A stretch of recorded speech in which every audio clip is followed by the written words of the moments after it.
guys. It's your girl Diana. Just wanted to drop in and talk about target markets. So, have you defined what your target market is yet? Do you even know what a target market should be or should look like? There's so many different ways of defining what your niche is, who your target audience is, who your target market is. And it's very, very important for you to narrow down and be specific and specialize in a particular area, a specific niche, so that you don't get overwhelmed, which is very easy to do when you are a brand new agent. So, some of the things I want to talk about is just narrowing down your market area that you want to target. So you can do this by zip code, you can do this by community. A lot of people look in the areas that's closest by where they live because they're more knowledgeable about that area. They know the schools in that district, they know where the shopping centers are, where parks are, etc. Activities that may draw people coming in that are looking to relocate into that area. Usually, when you live in an area, that is your specialty. And so, zip code and community is a great way to narrow down that search. So there's about 4 or 5 different things that I want to drill a little bit further in that you should be considering when selecting your market area. So number one being total number of sales within that market area, right? So you can do this by looking on RPR. You can utilize MMT tax, which is a great tool, great tool, and I'll go into more detail about that in another video. But first thing, look at the number of sales that have taken place within your target market area that you've selected. Second is compare the average sold price. So, what's the average sold price within these areas that you've selected, and target that. So, look at these two numbers. Looking at number of sales as well as average sold price is going to give you more specifics about where the most opportunities lie.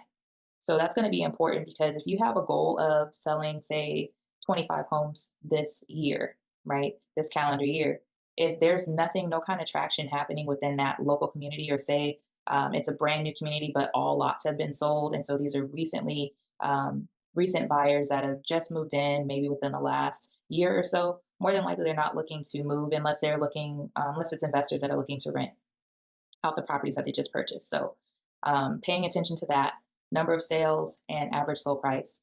Number three would be how big is your selected area, right? How many people actually live in this area? And out of those people that live in the area, how many people are actual homeowners, right? So that's why is that important? Because if you're going to be targeting possibly listings, sellers, then you want to know exactly how many people within that area that you selected actually own their home, right? Number four would be, does this area excite me, right? Am I excited about this area? What type of properties are located in this area? Does that excite me? You want to be excited because that's where your passion is going to come out even more. It's when you're excited about what it is that you are targeting, right? And number five would be, what is the potential income based on average sale price, right? And number of sales that happen in this marketplace. How many transaction is this particular area going to produce for you, right? And what is the potential income that could come from you marketing in this area? Why is that important? Because we all have goals, right? And we all have a certain number in our mind that we want to stick to when it comes to income, right? At the end of the year. So looking at the amount of income that I want to make, how many transactions am I going to need to sell in this area based on the average sold price, right?